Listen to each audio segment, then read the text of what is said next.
हज़रत सैयदना सिद्दीक़ अकबर रदी अल्लाह ताला अन्हु एक बहुत बड़ी शख्सियत का नाम है। ये वाहिद शख्सियत है जिसकी सहाबियत का इनकार कुफर है, इसलिए कि इनके लिए लफ्ज़ सहाबी कुरान पाक ने इस्तेमाल किया। इज़ यक़ूलु लिसाहिबिही ला तहज़न इन्नल्लाह माअना, जब कहा उन्होंने अपने सहाबी से कि गम न करो, इन्नल्लाह माअना, अल्लाह हमारे साथ। तो ये गार का जो वाक़या है इसमें लफ्ज़ सहाबी कुरान पाक ने हज़रत सिद्दीक़ अकबर के लिए बयान किया। उनके सहाबी होने का जो इनकार करेगा काफिर हो जाएगा। उनके अंदर बहुत सारी खसलतें थीं, अल्लाह से डरते थे, सखी बहुत ज़्यादा थे, उनको अल्लाह तबारक व तआला ने हिम्मत बड़ी दी हुई थी, शौरी हिम्मत। कुछ लोगों में फ़ैसला करने की कुव्वत नहीं होती, लेकिन कुव्वत फ़ैसला हज़रत अबू बकर सिद्दीक़ को अल्लाह ने बहुत ज़्यादा अता फरमाई थी। अकेले फ़ैसला करके डट जाने की उनके अंदर सलाहियत है। एक जुमले में फ़ाज़िल बरेलवी ने कमाल कर दिया। आला हज़रत फरमाने लगे, दुनिया में नबी पाक सल्लल्लाहु अलैहि वसल्लम से बड़ा पीर कामिल कोई नहीं, और जनाब अबू बकर सिद्दीक़ जैसा मुरीद भी कोई नहीं। ये जो तवानाई है, हमारे यहाँ लोग मानते हैं अपनी मर्जी की चीज़ें। जनाब सिद्दीक़ अकबर ने उस तरह माना है जिस तरह नबी पाक ने मानने का हुक्म दिया है। हुजूर ने फरमाया, जब तुझे किसी से मोहब्बत होती है तो वो तुझे बहरा भी कर देती है, गूंगा भी कर देती है, अंधा भी कर देती है। ना इंसान महबूब का नुक्स देख सकता है, ना सुन सकता है, और ना कभी उसकी ज़ुबान से वो जुमला अदा हो सकता है। जिसको मोहब्बत हो, जिसने बात सुन ली वो भी मोहब्बत में कच्चा है, जिसने बयान कर ली वो तो फेल है ना, बिल्कुल ही वो तो नाकाम हो गया। और जिसने देख ली, ओहो ऐसा नहीं करना चाहिए था, उसने भी अभी प्यार नहीं किया। ये वो अल्फाज हैं हदीस के जो खुद रसूल पाक ने बयान फरमाए। नबी पाक सल्लल्लाहु अलैहि वसल्लम ने फरमाया, मोहब्बत आदमी को अंधा भी कर देती है, बहरा भी कर देती है, गूंगा भी कर देती है। जब मोहब्बत होती है तो फिर इंसान को कोई ऐसी चीज़ नज़र, अबू जाल ने महबूब पाक अलैहिस्सलाम से कहा, माज़अल्लाह, मुझे तो आपकी तरह का शख्स कोई नज़र ही नहीं आता। यानी उसने कमज़ोर लफ्ज़ों में कहा। हज़रत सिद्दीक़ अकबर हुजूर के सामने खड़े हुए तो कहने लगे, महबूब तेरे जैसा हसीन नज़र कोई नहीं आता। अब उसके पास चूँकि बुग़्ज़ था तो अपने लफ्ज़ों में बात कर रहा था, उसकी जो दिल की बात थी वो अल्फाज बन के आ चुकी थी। हज़रत सिद्दीक़ अकबर के दिल में मोहब्बत थी तो वो अपने लफ्ज़ों में बात कर रहे, अपने जुमलों में उसका इजहार कर रहे थे। याद रखिएगा, उन्होंने उस तरह मोहब्बत की जिस तरह मोहब्बत करने का हक होता, यानी हर चीज़ ही, माल भी दे दिया, औलाद भी दे दी, सारे बच्चे नबी पाक की ग़ुलामी पे लगा दिए, ग़ुलाम भी सारे हुजूर के पीछे लगा दिए, बस नबी पाक की ड्यूटी करनी है। हज़ारों दिनार का नुकसान उठाया, लेकिन नबी पाक सल्लल्लाहु अलैहि वसल्लम की ग़ुलामी पर हर चीज़ को तरजीह दी। बात तो हमने बड़ी दफ़ा सुनी है, पर कभी इसके हुस्न को भी मुलाहिज़ा फरमाइए ना, कभी ज़रा मुलाहिज़ा फरमाइए ना। लोग प्यार करते हैं, मोहब्बत का दावा करते हैं, लेकिन कहते हैं भाई रस्ते रस्ते की मोहब्बत है, यहाँ मुझे 5000 का नुकसान हो रहा है, यहाँ नहीं मैं मोहब्बत कर सकता। ये नुकसान 5000 का कौन बर्दाश्त करे? मोहब्बत ज़रूर है, पर अब इतना नुकसान कौन बर्दाश्त करे? जनाब सिद्दीक़ अकबर का कमाल देखिए कि माल का नहीं, जान का नुकसान बर्दाश्त करने को भी तैयार है। कुछ लोग ऐसे होते हैं, कहते हैं आगे ख़तरा है तो हमें नहीं जाना चाहिए। गारे सौर में जब नबी पाक सल्लल्लाहु अलैहि वसल्लम को लेके पहुंचे ना हज़रत सिद्दीक़ अकबर, 5413 फुट ऊंची गार है। जब हुजूर ज़रा सा चले तो कदमों को तकलीफ़ हुई तो अर्ज़ करने लगे, हुजूर आप मेरे कंधों पे बैठ जाएं। पब्बा भार कदम नहीं लाउंदा ते सौर पहाड़ ते चढ़िया जांदा, ओ पिया जांदा दे यार नबी दा, ए असली दिलदार नबी दा। हुजूर को ले गए और जब गारे सौर पे पहुंचे तो कहने लगे, हुजूर मुझे अंदर ख़तरा लगता है, आप ठहरें, पहले मैं जाता हूँ, पहले मैं जाता हूँ। जनाब सिद्दीक़ अकबर तशरीफ़ ले गए और देखे ना, सालों पुरानी गार पड़ी थी, उसमें बड़ा कुछ था, लेकिन जनाब सिद्दीक़ अकबर ने पगड़ी फाड़ फाड़ के गार साफ़ की। फिर जहाँ सुराख थे ना, ख़तरा था कि कोई सांप बिच्छू ना निकल आए, वहाँ छोटे छोटे टुकड़े रख के गार को बंद किया। जब मुकम्मल तसल्ली कर ली तो कहा, हुजूर अब आप तशरीफ़ ले आइए। अब जब गार से निकले ना जाने के लिए, इस अंदाज को भी ज़रा देखें। लोग आज खुश्क दीन के बड़े कायल हैं, कहते हैं बस ठीक है, नमाज पढ़नी चाहिए, रोज़ा रखना चाहिए, इतनी लंबी बातें। आप मार्फत की बात करते हैं, आप मोहब्बत की बात करते हैं, आप वारफ्तगी की बात करते हैं, कुछ लोगों को तो लफ्ज़ इश्क ही बड़ा बुरा लगता है, वो उस जुमले तक जाना ही पसंद नहीं करते। वो खुदा के बंदो, ये भी तो अंदाज़ देखो ना सहाबा का। जब नबी करीम सैयद आलम सल्लल्लाहु अलैहि वसल्लम को लेके वो निकले ना गारे सौर से, तो हुजूर के साथ साथ चल रहे थे, तो कभी नबी पाक के आगे जाते थे, कभी हुजूर के पीछे, कभी दाएं कभी बाएं। तो महबूब को पता है, फिर भी पूछा अबू बकर ये क्या कर रहे हो? तो अर्ज करने लगे हुजूर मुझे शक है कि काफिर ताक में, मैं चाहता हूँ अगर आगे से तीर आए तो वो भी मेरे सीने पे लग जाए। फिर मुझे ख्याल आता है हो सकता है पीछे से आ जाए, तो पीछे हटता हूँ कि अगर पीछे से कोई नेज़ा आए तो वो भी मुझे ही लग जाए, कोई दाएं से आए तो वो भी मुझे ही लग जाए, कोई बाएं से आए तो मुझे लग जाए। तबीयत नहीं चाहती कि आपको ज़रा सी भी तकलीफ़ पहुँचे। ये जायका जब नबी पाक के लिए लोगों के दिलों में पैदा होता है तो फिर अल्लाह तबारक व तआला दीन की रोशनी रूह तक अता फरमा देता है। इमाम फ़खरुद्दीन राज़ी ने लिखा है, सैकड़ों साल पहले के मुफस्सर, अब तो लोग सारा कुछ खाते में डाल देते हैं ना कुछ मखसूस लोगों की। इमाम फ़खरुद्दीन राज़ी ने लिखा, देखें बात बड़ी सादी सी है, लेकिन हज़रत अबू बकर सिद्दीक़ का भी अपना जायका है। हुजूर ने अंगूठी दी, कहा जाओ इस अंगूठी पे ना अल्लाह का नाम लिखवा लाओ। पहले ये बताइए कि छोटे छोटे काम इतने बड़े बड़े लोगों को भी बताए जाते हैं। यहाँ तो पानी पिलाने के लिए और बंदा होता है, जो थोड़ा सियाना होता है वो कहता है ये मेरी ड्यूटी तो नहीं ना, मैं तो साहब हूँ, मुझे तो खुद में आया हूँ मुझे पानी पिलाया जाए, आप ये क्या कह रहे हैं मैं पानी पिलाऊँ? हज़रत अबू बकर सिद्दीक़ रदी अल्लाह ताला अन्हु को नबी पाक काम बताते थे, अपने ज़ाती छोटे काम जो कोई बच्चा भी करके आ सकता है, लेकिन ये भी मेरे महबूब की मोहब्बत है। फरमाया जो मेरी ज़ात के ताल्लुक से काम होगा वो मेरा अबू बकर ही करके आएगा। जनाब सिद्दीक़ अकबर को अंगूठी दी, फरमाया जाओ इस पे अल्लाह का नाम लिखवा लाओ। इमाम फ़खरुद्दीन राज़ी ने लिखा है, जनाब सिद्दीक़ अकबर गए, कहते मैंने लिखने वाले से कहा कि अल्लाह का नाम लिख दो, फिर मेरी तबीयत ने गवारा न किया कि सिर्फ अल्लाह का लिखाऊं। मैंने कहा यार इस तरह करो साथ मेरे मुस्तफ़ा का भी लिख दो। हुजूर का हुक्म क्या है? तो हज़रत अबू बकर क्या कहते हैं? यहाँ लोगों को बड़ा शिकवा है, कहते हैं आप जनाब बढ़ा बढ़ा के हुजूर की शाने पे उतनी बात कहो जितनी है, हद में रखो। और मैंने कहा बेवकूफ़, तू हुजूर की हद बता देना, हम वहीं तक रह जाएंगे।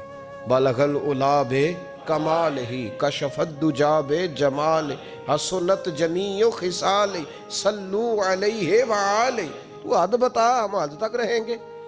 नबी पाक सल्लल्लाहु अलैहि वसल्लम ने कहा मेरा नाम लिखो, अल्लाह का नाम लिखवाओ। जनाब सिद्दीक़ अकबर ने साथ हुजूर का भी लिखवा लिया। वापस लाए ना, हुजूर को अंगूठी दी तो उस पर लिखा था अल्लाह मोहम्मद और अबू बकर। तो हुजूर ने फरमाया अबू बकर ये यार ये तूने क्या किया?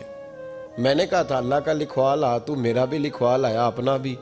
जनाब सिद्दीक़ अकबर चौंक गए। इमाम फ़खरुद्दीन राज़ी ने लिखा चौंके, अर्ज करने लगे या रसूल अल्लाह, मैंने आपका नाम तो लिखवाया है, मेरी तबीयत गवारा नहीं करती थी कि अल्लाह का हो और आपका ना हो, खुदा का जिक्र करे जिक्र मुस्तफ़ा न करे, हमारे मुंह में हो ऐसी जुबान खुदा न करे।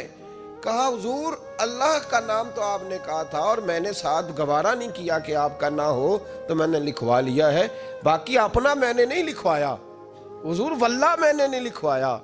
महबूब अभी बात सुन ही रहे थे कि जिब्रील अमीन हाज़िर हो गए। अर्ज़ करने लगे या रसूल अल्लाह, रब फरमाता है अबू बकर गवारा नहीं करता कि मेरे नाम से आपका नाम जुदा हो, तो रब गवारा नहीं करता कि आपके नाम से अबू बकर का नाम जुदा हो। लिहाजा अबू बकर ने आपका लिखवाया है और अबू बकर का रब करीम ने लिखवा दिया है। तो भाई मोहब्बत जब ये रूप इख्तियार करती है तो आला हज़रत फिर बोल उठते हैं, फरमाते हैं अगर मुस्तफ़ा जैसा पीर कोई नहीं तो फिर अबू बकर जैसा मुरीद भी कोई नहीं। हज़रत अबू बकर सिद्दीक़ से किसी ने पूछा आपकी पसंद क्या है? कहने लगे एक मेरी पसंद ये है कि मेरी बेटी मुस्तफ़ा के घर में जाए और हुजूर की नौकरी करती रहे। और या अबू बकर दूसरी, फरमाया दूसरी पसंद ये है कि रब मुझे माल देता रहे और मैं महबूब के कदमों पे कुर्बान करता रहूं। तो तीसरी, फरमाया तीसरी पसंद ये है कि नज़रु इला वजह रसूलिल्लाह, हुजूर बैठे रहें और मैं हुजूर के चेहरे का दीदार करता रहूं, ये मेरी पसंद। उन्होंने अपनी ज़िंदगी ढाल ली थी नबी पाक की गुलामी, ढाल लिया था अपने आप। इसलिए मतमा नज़र ही एक था, जाविया निगाह ही एक था, सोच एक की तरफ रहती थी, दाएं बाएं जाती नहीं। मेरे भाई, जब मोहब्बत खालिस करनी है तो मेरे असा फरमाया करते थे, किसी ने हुजूर का इश्क सीखना है तो जनाब सिद्दीक अकबर से सीखे, उनसे सीखो हुजूर से मोहब्बत किस तरह करनी, उन्होंने गुलामी किस तरह का अंदा। एक दिन बैठे बैठे ना ऐसे मस्जिद में बैठे हुए थे तो अचानक उठे, होशमंद आदमी थे, दाना आदमी थे, बड़ी ड्यूटी करने उठे।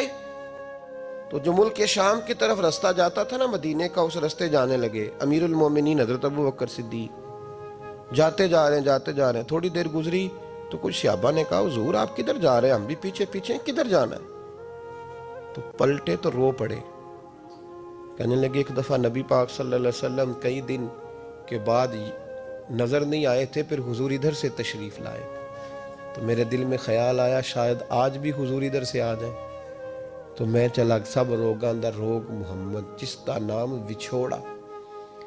कहा मैं जब बहुत अलील हुए ना हजरत सिद्दीक अकबर, तो जनाब उमर फारूक रदी अल्लाह ताला उन्होंने एक तबीब बुलाया मुल्क के शाम से, कहा इसे देखो तो सही, रोज बरोज कमजोर होते जा रहे हैं। तो तबीब देख के कहने लगा, मर्ज तो कोई नहीं, लेकिन इनका दिल बेचैन है, इनकी रूह परेशान है, ये किसी से बिछड़े हुए लगते हैं। तो हजरत उमर कहने लगे, सिद्दीक क्या बात है यार, किससे बिछड़े हो? तो जनाब अबू बकर ने आंख खोल के देखा, फरमाया तुझे तो जैसे पता ही नहीं, तुम्हें तो जैसे खबर ही नहीं। तो हजरत उमर भी रो पड़े, भाई मोहब्बत की तो टूट के नबी पाक सल्लल्लाहु अलैहि वसल्लम के साथ उनकी वफाओं का रिश्ता रहा तो फिर हद दर्जे का रहा, हर चीज़ कुर्बान की। ये जो लोग सोच समझ के चलते हैं ना, वो बेचारे अपने जायके खो बैठते हैं सारे। हज़रत सिद्दीक़ अकबर रदी अल्लाह ताला अन्हु की ज़िंदगी बताती है कि हुजूर की ग़ुलामी करो तो खुल के करो, डट के करो। फिर जो बचा बचा के रखते हैं उनके पास कुछ भी नहीं रहता। खुद महबूब पाक सल्लल्लाहु अलैहि वसल्लम ने फरमाया हज़रत अस्मा बिनत अबी बकर सिद्दीक़ से, फरमाया रब के रास्ते में जब दे तो गिन गिन के ना दिया कर, वरना वो भी तुझे गिन गिन के ही देगा। और कोई चीज़ बचा के ना रख, उसके रास्ते में बेहिसाब दे, वो भी तुझे बेहिसाब ही अता फरमाएगा। हम मोहब्बत में भी कंजूसी करते हैं, सोच समझ के थोड़ी सी, तो वो किस तरह की मोहब्बत है जिसमें बंदा सोच रहा है, गौर कर रहा है, इरादा कर रहा है, तैयारी कर रहा है, देख रहा है, परख रहा है, वो कैसे आगे बढ़ेगा? ग़ुलामी तो ग़ुलामी होती है, ग़ुलामों की सोचें अपनी नहीं होती, सोचें भी ग़ुलाम होती हैं। ग़ुलाम जो होते हैं वो अपने महबूब की रज़ा की तरफ तवज्जो रखते हैं, दाएं बाएं लौट कर पलट कर उनका मिजाज नहीं होता। हज़रत अबू बकर सिद्दीक़ रदी अल्लाह ताला अन्हु ने महबूब पाक सैयद आलम सल्लल्लाहु अलैहि वसल्लम की ग़ुलामी की, हर लिहाज से की, हर वक्त की, हर तरीके से की। उम्मत मुस्लिमा अगर ग़ुलामी का तरीका सीखेगी तो जनाब सिद्दीक़ अकबर से सीखेगी। हज़रत सिद्दीक़ अकबर बतलाएंगे कि महबूब करीम सैयद आलम सल्लल्लाहु अलैहि वसल्लम की ग़ुलामी किस तरह करनी है। जब रात थी ना बदर की, तो काफिरों का सबसे बड़ा निशाना ये था किसी तरह हुजूर को शहीद किया जाए। वो पूरा फोकस किए हुए थे कि नबी पाक सल्लल्लाहु अलैहि वसल्लम को शहीद करना, पूरी तवज्जो थी। तो सहाबा कहते हैं कि हमने इरादा किया कि हुजूर के लिए अलहदा से खैमा बनाया जाए, छप्पर बनाया जाए। हुजूर के लिए वो हमने छप्पर बना दिया, महबूब उसके अंदर क़याम करने लगे। अब ख्याल ये था कि यहाँ ड्यूटी कौन करेगा, ड्यूटी कौन करेगा, यहाँ कौन ठहरेगा, यहाँ ये बड़े खतरे वाली जगह है, यहाँ कौन ठहरेगा। फरमाते हैं जब गुफ्तगू होने लगी तो जनाब सिद्दीक़ अकबर फटाफट बोले, कहने लगे तुम्हें ज़रूरत क्या है इंतखाब करने की, मैं जो हूँ, जब तक मैं मौजूद हूँ किसी काफिर की जुर्रत ही नहीं मुस्तफ़ा के खैमे की तरफ भी देख सके, ताकत ही नहीं। वो आगे बढ़ के उन जगहों का इंतखाब करते, उस तरफ उनकी तवज्जो रहती। मेरे महबूब पाक अलैहिस्सलातु सलाम उन पर एतमाद करते। 17 नमाजें नबी पाक ने जनाब सिद्दीक़ अकबर के पीछे अदा फरमाई, 17 नमाज। और जनाब अबू बकर का भी ये हाल था। आज तो बाहर खड़े होकर सलाम पढ़ो तो कुछ लोग कहते हैं सलाम आप पढ़ लें, खड़े क्यों होते हैं? खड़े होने से दिक्कत होने लगी। मैंने कहा चलो बैठ के पढ़ लो भाई, अगर इतनी सी बात से ही आपको दुश्वारी है। हज़रत सिद्दीक़ अकबर रदी अल्लाह ताला अन्हु नमाज पढ़ा रहे थे। महबूब पाक सैयद आलम सल्लल्लाहु अलैहि वसल्लम तशरीफ़ ले आए। हुजूर एक सुलह के लिए गए, फरमाया मुझे देर हो गई तो किसी को अबू बकर से कहना नमाज पढ़ा ले। तो कहते हैं हुजूर को देर हो गई, जनाब बिलाल ने इकामत कही तो हज़रत सिद्दीक़ अकबर मुसल्ले पे खड़े हो गए। अभी 2 ही रखते पड़ी थी कि हुजूर तशरीफ़ ले आए। जिस जिस सफ़ से हुजूर गुजरते रहे सहाबा रास्ता छोड़ते रहे। दौरान नमाज ही महबूब पहली सफ़ के करीब आए तो जनाब सिद्दीक़ अकबर ने कदम पीछे हटाया। ऐन नमाज में, ऐन नमाज, हुजूर ने फरमाया अबू बकर मुकम्मल करो नमाज। फिर कदम हटाया, तीसरी दफ़ा फिर कहा, फिर कदम उठाया। जनाब सिद्दीक़ अकबर पीछे हट गए। महबूब ने नमाज मुकम्मल कराई और फरमाया मैंने जब कहा था मुकम्मल कराओ तो क्यों नहीं कराई? तो क्या खूबसूरत अंदाज है। कहने लगे या रसूल अल्लाह, अब अबू काफ़ा के बेटे की इतनी ज़रूरत तो नहीं ना कि मुस्तफ़ा का इमाम ही बन जाए, इतनी ज़रूरत तो नहीं ना। तो अजीज़ याद रखें।